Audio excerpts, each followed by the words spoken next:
Salam semuanya. Tuhan memberkati kita semuanya ya. Kita bersyukur hari ini kita ada di tempat yang tepat, di waktu yang tepat, di mana kita berkumpul bersama-sama untuk memuji dan memuliakan Tuhan. Tuhan berjanji kalau ada 2-3 orang berkumpul dalam namaku, aku ada di situ. Dan kalau Tuhan ada, maka akan ada pemulihan, akan ada lawatan Tuhan. Itu sebabnya mari kita gunakan kesempatan hari ini. Saya ingin mengajak saudara hari ini untuk membaca dan merenungkan dalam kitab Pengkhotbah pasal yang ketiga. Pengkhotbah pasal yang ketiga tentang memanfaatkan waktunya Tuhan. Jangan lewatkan, jangan abaikan waktu yang Tuhan berikan kepada kita, karena waktu Tuhan adalah waktu perkenanan. Waktu Tuhan adalah waktu berkat bagi setiap kita. Karena itu jangan kita melewatkan, menyia-nyiakan waktu yang Tuhan berikan bagi kita. Pengkhotbah pasal yang ketiga. Saya ingin mengajak saudara membaca mulai ayat yang pertama sampai ayat yang ke-15. Pengkhotbah pasal 3 ayat 1 sampai ayat yang ke-15. Pengkhotbah ini ditulis oleh Raja Salomo, orang yang paling berhikmat. Tidak ada orang yang lebih berhikmat daripada Raja Salomo, baik sebelum ataupun sesudah Raja Salomo. Tidak ada orang yang lebih berhikmat. Salomo telah menikmati segala kemuliaan duniawi. Dia adalah raja yang paling masyhur di seluruh muka bumi. Di bawah pemerintahannya, Israel menjadi negara yang paling makmur. Bahkan di zamannya Salomo, yang namanya perak itu tidak ada artinya, tidak ada harganya, karena emas begitu banyak sehingga perak tidak bernilai. Salomo adalah orang yang memiliki istri 700, gundiknya 300, jadi 1000. Kalau saudara punya istri 1000, lalu bisa mati kutu, saudara sehari pun udah bangkrut. Saudara ngasih makan sehari itu bangkrut, udah habis semua. Ya kan? 1000, ya, luar biasa. Salomo adalah orang yang mengarang 3.000 amsal dan 1.005 nyanyian. Dia mempelajari segala sesuatu, termasuk semut pun dipelajari, termasuk cicak. Jadi dari yang kecil sampai yang besar diamati semuanya. Jadi orang yang sangat berhikmat. Oleh karena itu kita perlu belajar dari Salomo. Salomo telah memuaskan semua yang diingini hatinya. Apa yang diingini oleh matanya, apa yang diingini oleh hatinya, pokoknya semua dipuas-puaskan. Kalau Salomo hidup di zaman sekarang ini, orang kan banyak mengingini keinginan hatinya. Ada orang yang karena kayanya kepengen makan bakso Malang aja terbang dari Jakarta naik jet pribadi ke Malang, saking kayanya. Itu nggak lebih kaya dari Salomo. Ya, Raja Salman datang ke Indonesia karena kaya, mic-nya aja terbuat dari emas. Nggak mau pakai mic orang lain, harus mic sendiri, dan itu terbuat dari emas. Pesawatnya aja, tangga turunnya itu, eskalatornya itu terbuat dari emas. Orang kaya. Nah, Salomo jauh lebih kaya daripada Raja Salman, jauh lebih kaya. Jadi kalau Salomo hidup dalam zaman sekarang ini, Salomo bisa melakukan apapun yang dia mau. Ya? Jadi mari kita perhatikan hikmah dari Salomo ini. Ayat yang pertama sampai ayat yang ke-15 kita baca secara bergantian. Untuk segala sesuatu ada masanya. Untuk apapun di bawah langit ada waktunya. Ada waktu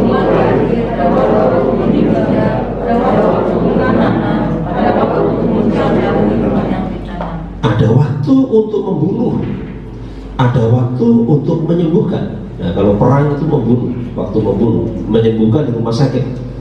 Ya, ada waktu untuk merombak, ada waktu untuk membangun. Ada waktu untuk menangis, ada waktu untuk tertawa, ada waktu untuk menatap, ada waktu untuk menangis. Ada waktu untuk membuang batu, ada waktu untuk mengumpulkan batu. Ada waktu untuk memeluk, ada waktu untuk menahan diri dari memeluk. Ada waktu untuk mencari, ada waktu untuk membiarkan diri, ada waktu untuk menerima, ada waktu untuk membuang. Ada waktu untuk merobek, ada waktu untuk menjahit, ada waktu untuk berdiam diri, ada waktu untuk berbicara. Ada waktu untuk mengasihi, ada waktu untuk membenci, ada waktu untuk berperang, ada waktu untuk damai. Ada waktu. Apakah untungnya? Perhatikan pertanyaannya. Kalau semua ada waktunya itu, kemudian Salomo bertanya, apakah untungnya pekerja dari yang dikerjakannya dengan jerih payah? Aku mengambil pekerjaan yang dikerjakan Allah kepada anak-anak manusia untuk mengembangkan diri. Ia membuat segala sesuatu, perhatikan, ia membuat segala sesuatu indah pada waktunya, pada waktu yang telah Tuhan tetapkan itu. Bahkan ia memberikan kekekalan dalam hati mereka. Tetapi manusia tidak dapat menyelami pekerjaan yang dilakukan Allah dari awal sampai akhir. Aku tahu waktu mereka tidak ada yang lebih baik daripada ketika dan menikmati kesenangan dalam hidup mereka.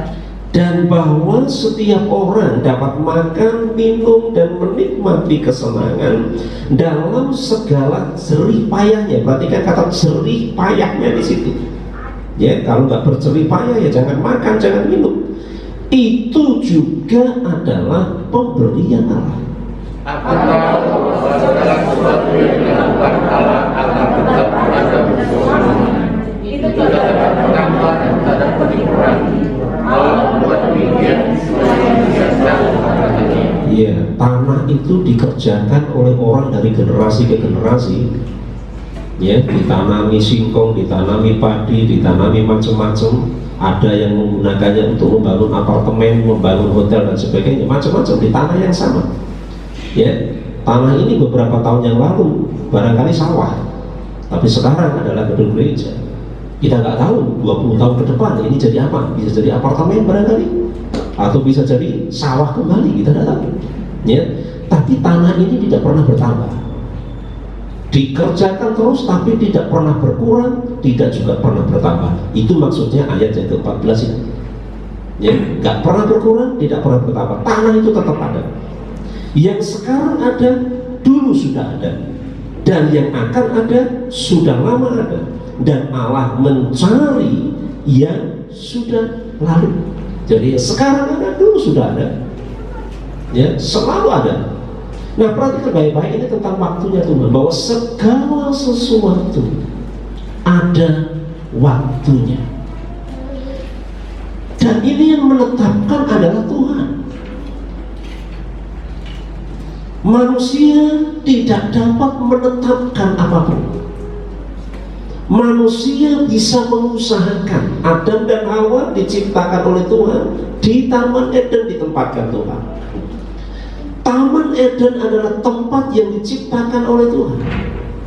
Tanahnya, sungainya, pohonnya, semua Tuhan yang menciptakan, bukan Adam dan Hawa. Tapi Adam dan Hawa ditempatkan oleh Tuhan untuk mengusahakan, memelihara, dan mengusahakan taman itu. Ya, memelihara dan mengusahakan taman itu. Tapi bukan menambahi, bukan mengurangi, bukan menciptakan yang lain. Hanya mengerjakan, garap istilahnya. Saya ingin belajar hari ini, mengajak kita untuk belajar tentang memanfaatkan waktu yang Tuhan berikan bagi setiap kita. Salomo mendaftarkan kesimpulannya itu dengan berbagai macam contoh. Ayat yang pertama itu kan kesimpulan Salomo. Untuk segala sesuatu ada masanya. Untuk apapun di bawah langit ini ada waktunya. Itu konklusi Salomo. Itu kesimpulan Raja Salomo. Lalu ayat yang kedua dan seterusnya sampai ayat yang ke-8 itu adalah contoh bahwa untuk segala sesuatu itu ada waktunya. Ayat yang kedua contohnya, ada waktu untuk lahir, ada waktu untuk meninggal. Saudara, kita ada hari ini karena kita pernah dilahirkan. Nggak ada kita yang ada di sini tanpa melalui proses dilahirkan. Kita tidak keluar dari dalam tanah. Kita tidak keluar dari dalam tembok. Kita tidak ada dengan sendirinya turun dari langit. Tidak. Kita semua ada karena kita dilahirkan. Banyak orang begitu care dengan kelahirannya. Diingat terus hari kelahirannya. Setiap tahun dirayakan dengan meriah. Terus diingat hari kelahirannya. Ya, bahkan ada teman-teman yang malam hari itu setelah jam 12, karena itu sudah tanggal baru, jam 12 lebih 1 menit sudah dikasih kejutan. Istri dikasih kejutan suaminya. Tengah malam dibangunkan bawa kue. Panjang umurnya, panjang umur. Masih tidur. Kalau saya marah, untuk apa bangunin malam-malam, bikin ngantuknya hilang saja. Tidak perlu seperti itu. Tapi ada orang yang begitu care dengan hari ulang tahunnya, begitu perhatian dengan hari ulang tahunnya. Dirayakan dengan mewah, dirayakan di hotel, dirayakan dengan pesta besar, dirayakan dengan acara-acara yang spesial. Orang begitu perhatian dengan hari kelahirannya. Tapi pertanyaannya, pernahkah kita peduli tentang hari kematian kita? Kalau kita begitu perhatian dengan hari kelahiran kita, pernahkah kita memikirkan bahwa satu saat kita akan mati? Karena Allah sudah menetapkan ada waktu untuk lahir, ada waktu untuk meninggal. Nah, kalau kita begitu peduli dengan waktu lahir kita, apakah kita juga peduli dengan hari kematian kita? Ada banyak orang juga peduli dengan hari kematiannya. Padahal hari kematian itu bukan akhir hidup kita. Tidak. Kelahiran kita adalah awal hidup kita di bumi. Kematian kita adalah awal hidup kita dalam kekekalan. Bukan akhir hidup kita. Awal hidup kita dalam kekekalan. Nah, kalau kita begitu care dengan hidup kita di bumi yang hanya 60 tahun, 70 tahun, paling banter 80 tahun, lalu bagaimana mungkin kita tidak care dengan kekekalan kita yang bukan hanya 80 tahun, bukan hanya 90 tahun, tapi akan kita jalani selama-lamanya. Walaupun saudara punya prinsip, aku mau hidup 1000 tahun, itu tidak akan pernah terrealisasi. Percaya saja. Saudara punya prinsip, aku mau hidup 1000 tahun, saudara tidak akan pernah terwujud mimpi saudara itu. Tapi dalam kekekalan kita akan hidup selama-lamanya. Itu sebabnya jangan sia-siakan kesempatan yang Tuhan beri. Ya. Hidup adalah kesempatan. Jadi sejak kita lahir, kalau kita dikasih usia 70 tahun, maka 70 tahun itulah kesempatan yang Tuhan berikan bagi kita untuk mempersiapkan hari setelah kelahiran itu, yaitu kematian. Kalau kita dikasih waktu 80 tahun, maka 80 tahun itulah kesempatan yang Tuhan berikan bagi kita. Untuk apa? Untuk menyongsong hari kematian kita. Jadi jangan sampai 70 tahun, 80 tahun itu kita sia-siakan kesempatan yang Tuhan beri. Ada waktu untuk menanam, contoh yang lain. Ada waktu untuk mencabut yang ditanam.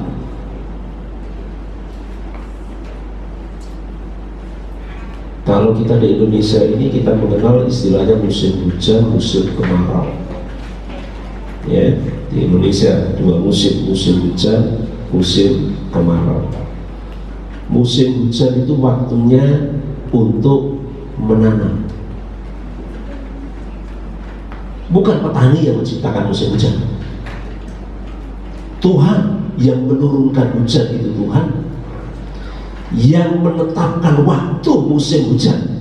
Saya kurang tahu kalau sekarang itu bulan apa sampai apa, nggak jelas sekarang ya. Musim hujan, bikinlah bulan Oktober sampai Maret. Itulah waktu hujan. Banyak hujan di situ. Yang menetapkan siapa? Tuhan. Kita nggak bisa geser. Tuhan mulai sekarang saya mau musim hujan saya adalah Januari sampai Agustus. Jadi Tuhan tolong ubah ya, jangan lagi Oktober, September sampai Maret. Saya nggak suka di bulan-bulan itu Tuhan. Saya kepengen mulai sekarang Tuhan ubah musim penghujan di Indonesia ini adalah bulan Januari sampai Agustus. Nggak bisa. Nggak bisa. Matahari terbit di pagi hari itu ketetapan Tuhan. Kita nggak bisa berdoa, Tuhan mulai sekarang saya kepengen matahari terbitnya jam 12 siang lah. Jangan pagi terus, capek saya musuh setiap pagi aja. Bervariasi begitu loh Tuhan. Tidak. Itu ketetapan Tuhan. Tuhan menetapkan waktu penghujan. Lalu orang-orang yang menabur, para petani memanfaatkan waktu itu. Mereka menyesuaikan diri. Bukan Tuhan yang menyesuaikan diri. Petani yang menyesuaikan diri dengan waktunya Tuhan. Jadi ketika musim penghujan tiba, petani menyiapkan ladangnya, lalu mulai menabur. Petani yang menabur, mereka juga yang akan menuai pada waktunya. Kalau tidak mau menabur, ya jangan mimpi untuk menuai. Orang nggak mau menabur kok mau menuai. Di musim penghujan saatnya menabur, hanya para petani yang mau menabur yang akan menikmati menuai di waktu menuai. Ada waktu untuk menanam, ada waktu untuk mencabut. Yang akan mencabut atau yang akan panen yang mereka yang menanam. Mereka yang tidak menanam, mereka tidak akan menuai walaupun musim menuai. Sementara yang lain pada menuai, maka yang tidak menuai gigit jari. Orang tidak menuai, oh sekarang waktunya menuai ya? Iya, saya mau panen. Oh saya juga mau panen lah. Nah tanammu gak kamu tanami kok. Bagaimana kamu panen? Apa yang kamu panen? Tidak ada yang kamu panen. Jadi sekali lagi, manusia harus mengisi, memanfaatkan kesempatan yang Tuhan berikan dengan sebaik-baiknya dalam segala sesuatu. Saya tidak ingin bicara dalam banyak hal, tapi saya ingin bicara kita sudah lahir. Lalu bagaimana kita memanfaatkan kesempatan kita hidup ini sehingga pada waktu kita dipanggil Tuhan, kita siap. Apa yang harus kita kerjakan selama kita hidup setelah kita lahir ini? Apa yang harus kita lakukan setelah kita lahir sehingga kita bisa menikmati saat-saat yang indah bersama dengan Tuhan pada waktu yang telah ditetapkan oleh Tuhan.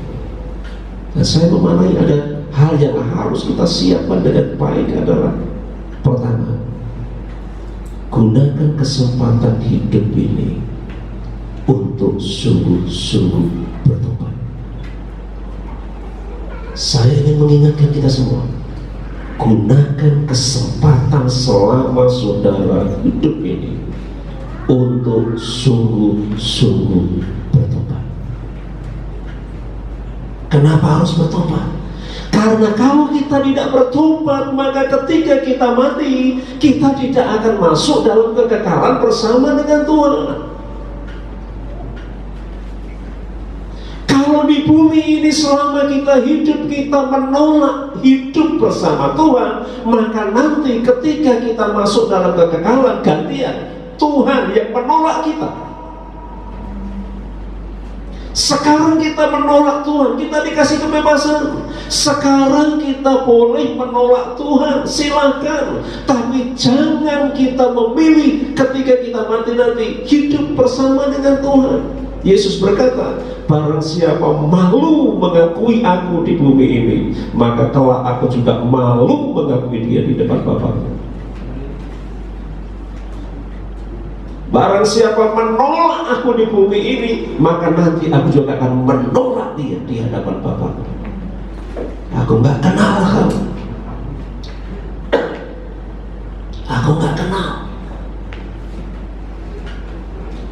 Gunakan kesempatan ini, karena ini yang sangat penting. Krusial. Kekristenan adalah ini tujuannya, bukan untuk hidup di dunia ini. Menjadi Kristen bukan untuk menikmati hidup duniawi yang sementara ini.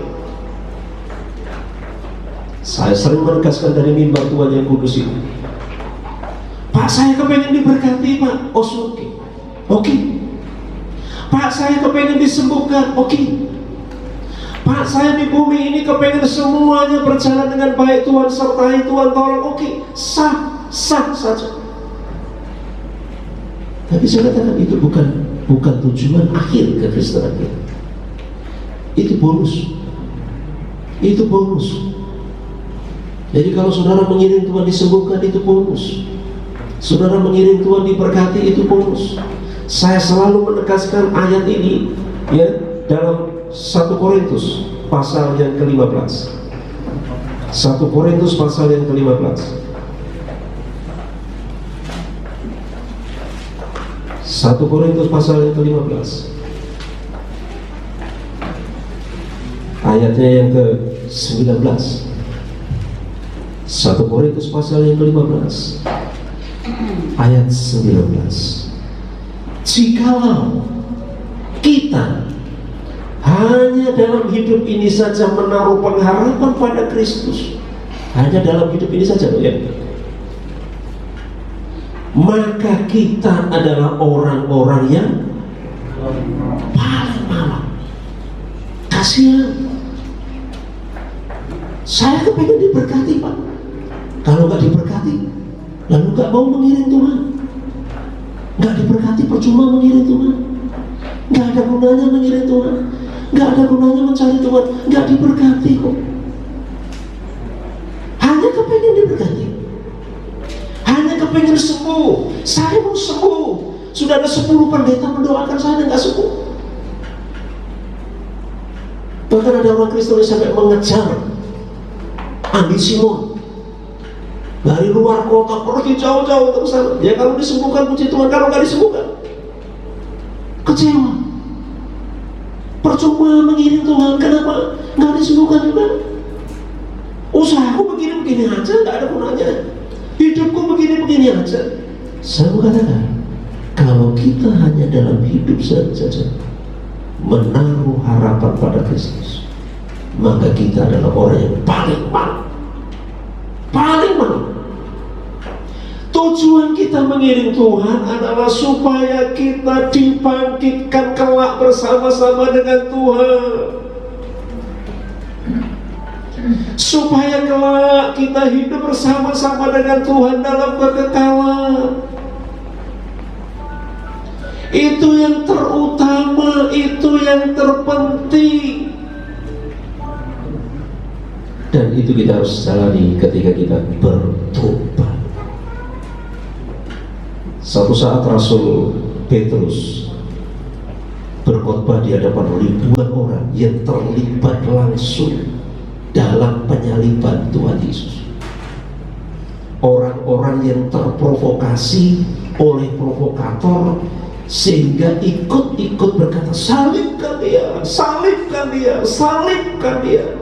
Orang-orang upahan yang gak ngerti barangkali hanya dikasih nasi bungkus kalau zaman sekarang, nggak tahu apa-apa, ikut demo, karena nggak tahu apa-apa.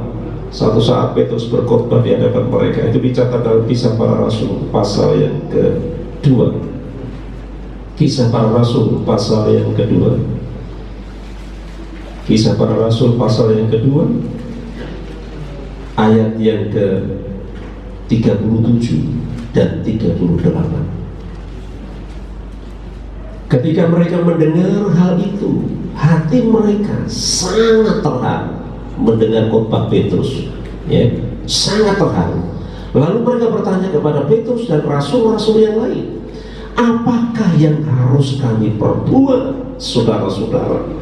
Jawab Petrus kepada mereka, bertobatlah dan hendaklah kamu masing-masing memberi dirimu dibaptis dalam nama Yesus Kristus untuk pengampunan dosamu, maka kamu akan menerima karunia Roh. Bertobatlah. Saudara, gunakan kesempatan hidup ini. Kita tidak tahu, Tuhan telah menetapkan kita waktu untuk lahir, dan Tuhan pula telah menetapkan waktu untuk kita meninggal. Jadi kita semua pasti meninggal. Waktunya kapan? Kita tidak tahu. Tapi sudah bercatat, untuk meninggal tidak butuh sakit.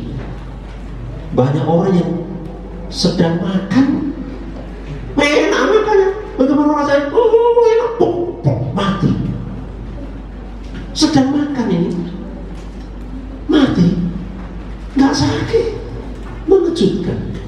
Sementara yang sudah dibantu oksigen berhari-hari, hidup terus. Jadi untuk meninggal syaratnya tidak butuh sakit. Jadi jangan pikir kalau kita sehat, masih lama saya mau sehat, gula darah saya normal, tensi saya normal, sehat, seger, saya merasa nggak ada yang terganggu dalam diri saya. Sehat, masih lama, belum tentu. Mohon maaf, belum tentu. Ya. Untuk meninggal syaratnya tidak harus tua. Kita katakan 70 sampai 80 tahun. Saya kan masih 30, jauh masih 40 tahun. Nanti kalau sudah 69 tahun, 11 bulan baru saya bertobat. Banyak orang yang meninggal di usia jauh dari 70 tahun, masih muda belia. Ya, saya nggak perlu tesis untuk itu kan, untuk membuktikan itu. Kita sudah banyak dengar itu. Banyak orang meninggal masih muda, masih kecil. Jadi untuk meninggal tidak butuh tua. Sebaliknya yang tua itu sudah bongkok-bongkok, nggak mati-mati. Sudah pesan, sudah bikin wasiat, sudah bikin lubang kubur, nanti makamkan saya di sini ya. Malah anaknya yang dipesan itu yang mati duluan. Orang tuanya yang sudah berpesan, sudah bongkok itu tidak mati-mati. Jadi siapkan diri kita untuk itu. Apa yang kita siapkan? Bertobat. Yang kedua, gunakan kesempatan kita selama kita hidup ini. Gunakan kesempatan untuk menikmati anugerah Tuhan. Masuklah dalam kasih karunia Allah. Kita punya akses, kita punya jalan untuk masuk dalam kasih karunia Allah, sehingga di dalam kasih karunia Allah itu kita hidup dan kita menikmati kebaikan-kebaikan Tuhan. Istilah pengkhotbah tadi, makan, minum, dan sebagainya. Kita menikmati kebaikan-kebaikan Tuhan. Ini bicara hidup duniawi. Roma pasal yang ke-5. Kita Roma pasal yang ke-5. Kita semua punya akses untuk masuk dalam kasih karunia Allah dan menikmati kebaikan-kebaikan Tuhan selama kita hidup ini. Roma pasal yang ke-5 ayat yang ke-2. Oleh Dia kita juga beroleh jalan masuk oleh iman kepada kasih karunia ini. Perhatikan, saya ulangi, oleh Dia, oleh siapa? Oleh ayat yang pertama itu, oleh Yesus Kristus. Kita juga beroleh jalan masuk oleh iman kepada kasih karunia ini. Oleh iman. Saya tadi malam tanya, Neta, siapa nama mama? Tati. Kok kamu tahu? Emangnya waktu Ibu Tati melahirkan kamu melihat? Kamu kan gak lihat. Kok kamu tahu? Ya dengan iman kita percaya. Nggak ada anak yang sampai, "Mah, aku gak percaya loh mama itu orang tua aku." Kita perlu tes deh, itu anak kurang ajar. Kalau anak sampai kurang ajar, betul, orang tua akan marah. Kayaknya saya kok gak mirip mama ya. Wah, jangan-jangan mamaku orang lain lagi. Ayo kita ke rumah sakit, mah, tes DNA. Kita akan dikemplang oleh bau mentah orang tua kita. Nggak sopan anak kok nggak percaya orang tuanya. Nggak perlu melihat. Demikian juga kita, alam semesta ini ciptaan Tuhan. Dari mana kita tahu? Alkitab ngomong. Tapi kan kita nggak lihat. Kita nggak lihat waktu Tuhan menciptakan. Ya dengan iman. Iman itu harus menjiwai kita dalam segala hal, termasuk makan sekalipun harus dengan iman. Ya, banyak orang makan tidak dengan iman. Roma pasal 14, perhatikan, Roma pasal 14. Segala sesuatu harus kita jalankan dengan iman. Ayat yang ke-23, Roma pasal 14 ayat 23. Roma 14 ayat 23. Tetapi barang siapa yang bimbang kalau ia makan, itu loh, bimbang, makan bimbang, ia telah dihukum karena ia tidak melakukannya berdasarkan iman. Makan pun harus berdasarkan iman. Perhatikan itu, jangan menyepelekan itu ya. Dan segala sesuatu yang tidak berdasarkan iman adalah dosa. Bagaimana Pak saya makan dengan iman? Yang pertama, hadapi makanan yang saudara hadapi itu adalah berkat dari Tuhan. Sehingga saya berkata, terima kasih Tuhan, Engkau telah memberkatiku. Makanan di hadapanku ini adalah berkat dari Tuhan. Makanan di hadapanku ini adalah bukti bahwa Tuhan cinta serasa. Terima kasih Tuhan. Kuduskan makanan ini. Kami akan makan Tuhan. Sehatkan tubuhku lewat makanan ini. Sembuhkan sakitku lewat makanan ini. Jadi dengan iman kita percaya makanan itu bisa menyembuhkan kita, bisa menguatkan kita, bisa memulihkan kita. Itu dengan iman. Lalu kalau kita mengucap syukur, percaya itu dengan iman, kita makan dengan lahap sukacita karena kita percaya itu berkat Tuhan. Tapi ada orang yang makan tidak dengan iman. Caranya bagaimana? Apa makanan hari ini, Mak? Di meja itu lihat apa yang ada di situ. Ini lagi. Udah seminggu perasaan begini terus. Jengkel di sini, marah di sini.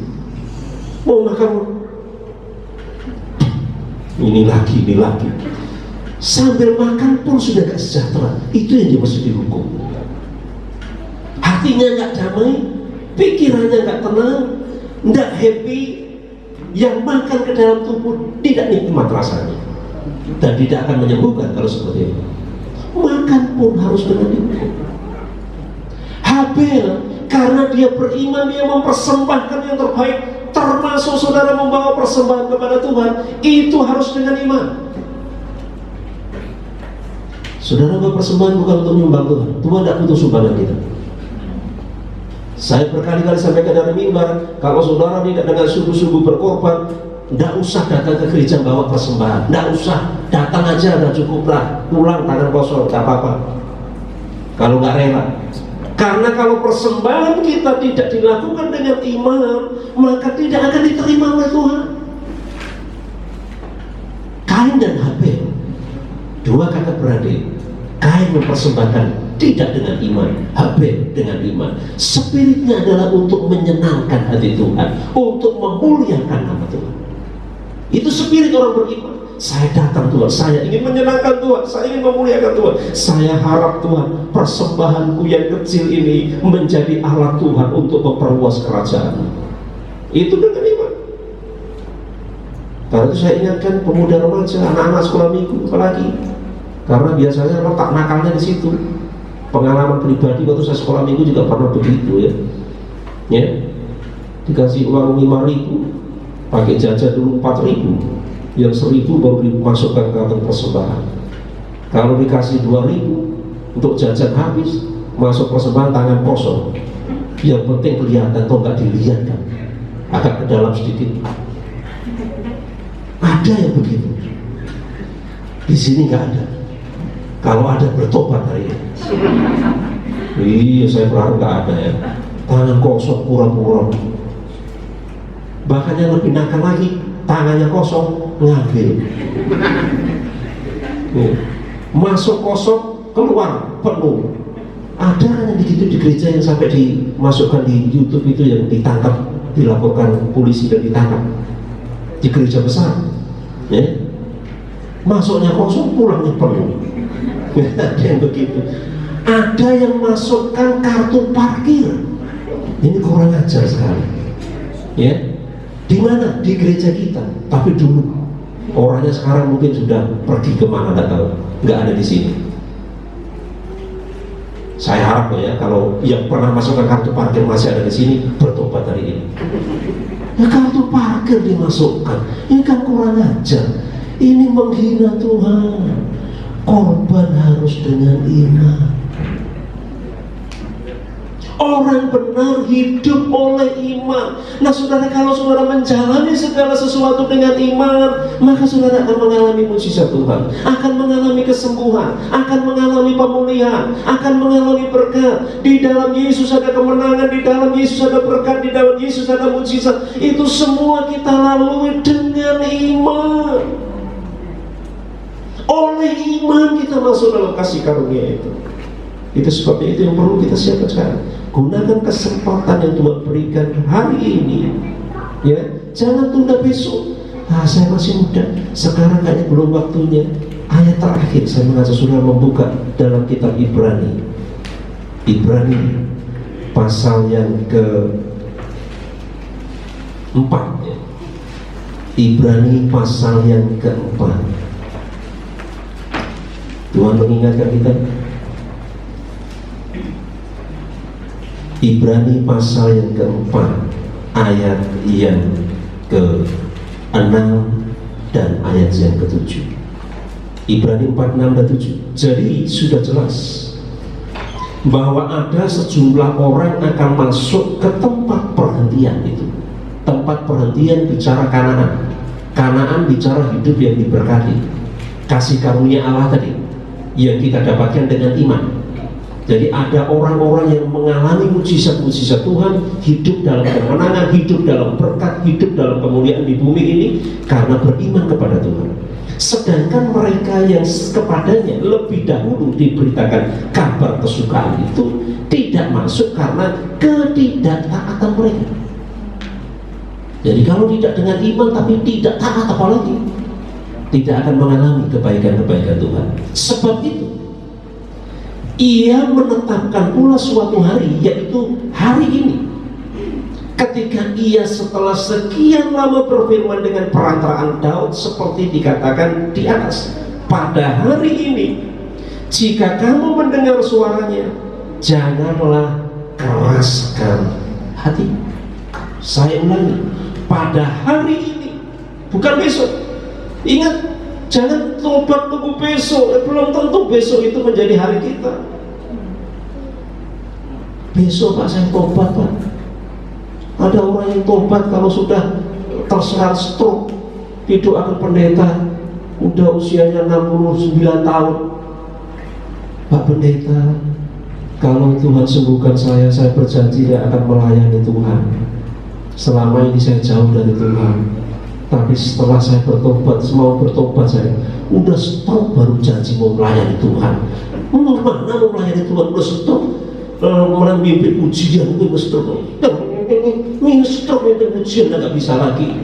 Suruh terima tamu juga udah goyang-goyang begini, tangannya salam ke sini malah dia ke sini salaman, udah nggak bisa lagi kalau udah stroke. Ya, hari ini saya ulangi, Alkitab berkata hari ini, bukan besok, bukan bulan depan, bukan minggu depan, bukan tahun depan, karena belum tentu kita ada di situ. Hari ini, jika kamu mendengar suaranya, janganlah keraskan hatimu. Jangan keraskan hatimu, sebab kita semua akan berhadapan dengan tahta pengadilan Allah.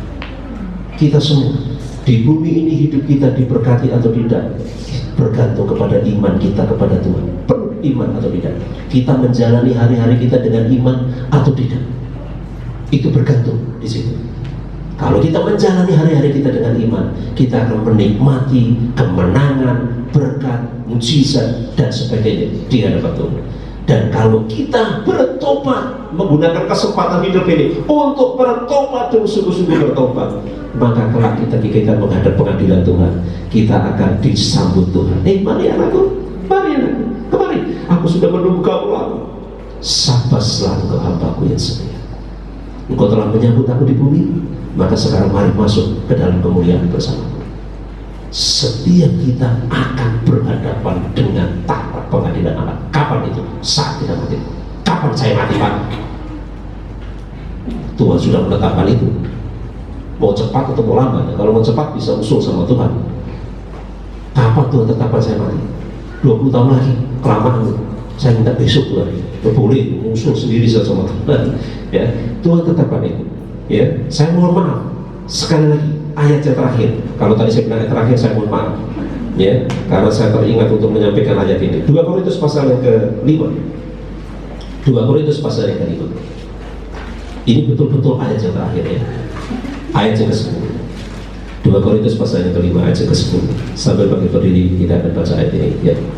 2 Korintus pasal 5 ayat yang ke-10. 2 Korintus 5 ayat 10. Mari kita baca sama-sama. 2, 3. Sebab kita semua harus menghadap tahta pengadilan Kristus, supaya setiap orang memperoleh apa yang patut diterimanya sesuai dengan yang dilakukannya kapan? Dalam hidup ini, baik ataupun yes. Kita boleh memilih menerima Yesus atau menolak Yesus, tapi kita tidak bisa memilih akibatnya. Kita bisa memilih mau hidup jahat atau hidup baik, itu pilihan kita, tapi kita tidak bisa menolak akibatnya. Itu sebabnya hari ini, mari saudara-saudaraku, buka hatimu ketika sudah dengar firman Allah, buka hatimu untuk sungguh-sungguh menyambut Tuhan, dan mulai hari ini jalani kekristenanmu dengan iman kepada Tuhan. Telah kulihat bukti kasih